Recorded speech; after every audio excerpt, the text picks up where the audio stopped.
L'égalité des sexes. Diama Siné. Mesdames et messieurs, je suis ici aujourd'hui pour vous présenter mon discours sur l'égalité des sexes. Égalité des sexes, égalité des sexes, égalité des sexes. On croirait tout savoir sur ce sujet. On l'entend partout, on le répète, on l'enseigne dans les écoles. Mais un jour, ça nous touche, dans notre peau, notre liberté, notre dignité. Et là, on comprend. Alors, mesdames et messieurs, parlons-en vraiment.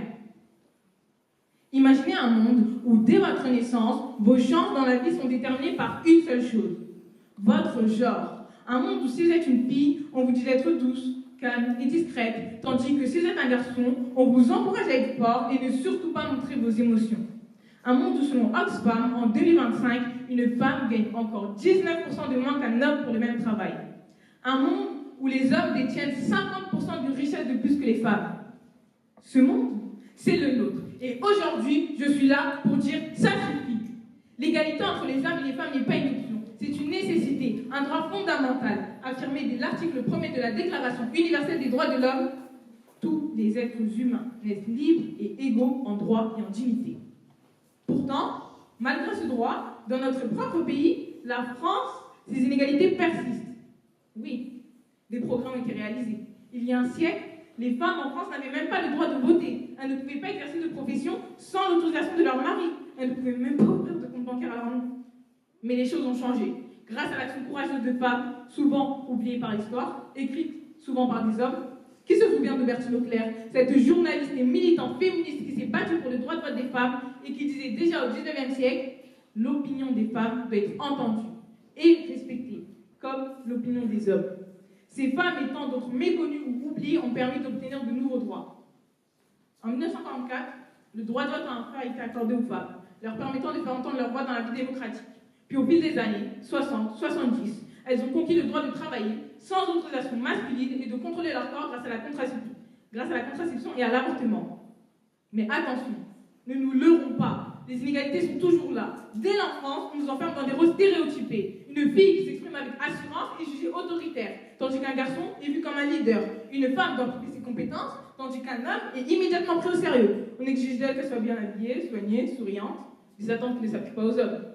Et d'où viennent ces inégalités? Elles sont anciennes. Dans de nombreuses cultures, les femmes ont été rendues responsables des malheurs des hommes, même dans les textes anciens, comme l'histoire d'Ève. Ève croque une pomme, et c'est l'humanité tout entière qui en paye le prix. Vraiment, cette fausse idée a laissé des traces. Ces inégalités, elles sont construites. Simone de Beauvoir écrit en 1959 « On ne naît pas femme, on le devient ». Cette phrase simple en apparence relève une vérité profonde.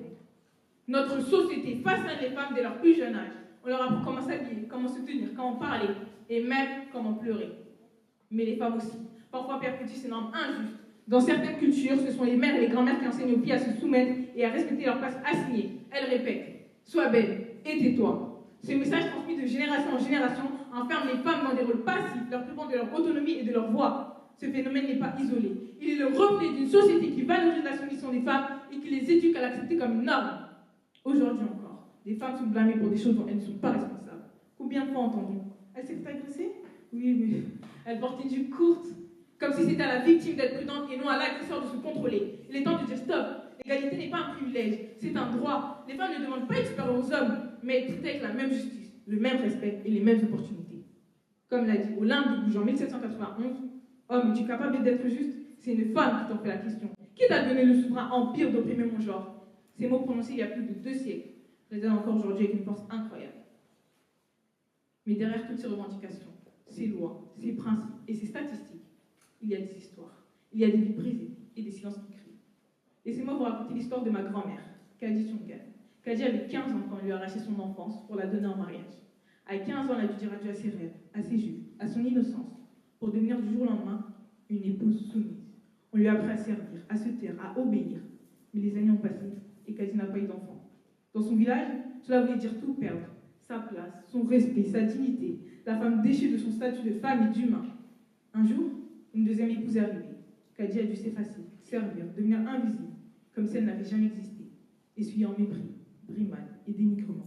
Pleurer, c'était une liberté refusée, c'était s'offrir au châtiment. Alors elle a appris à pleurer en dedans, sans bruit, pas un tressaillement, pas un solitude, la honte, le silence. Voilà ce qu'on lui a laissé. Et dans cette nuit sans fin, une main s'est tendue vers elle, celle de sa grande sœur, Dabo Chungan. Dabo avait aussi connu la douleur, mutilée par l'excision dans son enfance, privée de sa féminité, marquée à jamais dans sa chair. Mais face à la détresse de sa sœur, elle a refusé de détourner le regard. Dans un geste de courage et d'amour, Dabo a confié à Kadi son plus jeune enfant, lui offrant la chance d'être mère, la chance d'être reconnue, la chance de relever la tête.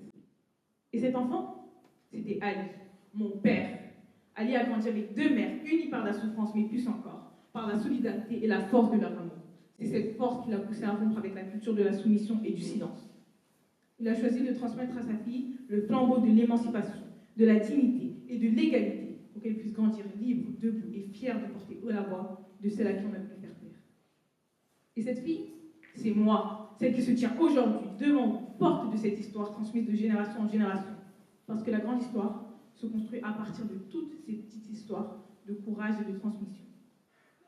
L'histoire nous montre que des progrès sont possibles. Grâce au combat de générations de femmes et d'hommes, nous avons parcouru un long chemin, mais il reste du travail. Continuons à briser les stéréotypes, à remettre en question les injustices et à faire en sorte que demain, une fille puisse grandir sans se demander « Est-ce que j'aurai les mêmes chances qu'un garçon ? Puis-je rêver aussi grand sans qu'on me dise que ce n'est pas pour moi ? Ou dois-je encore me taire pour être acceptée ?» L'égalité des sexes, ce n'est pas un rêve.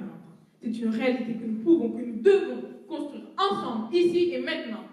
Alors, mesdames et messieurs, je conclue mon propos en joignant ma voix à celle de Malala Yousafzai qui déclarait « Je lève ma voix, non pour que je puisse crier, mais pour que ceux qui n'ont pas de voix puissent être entendus.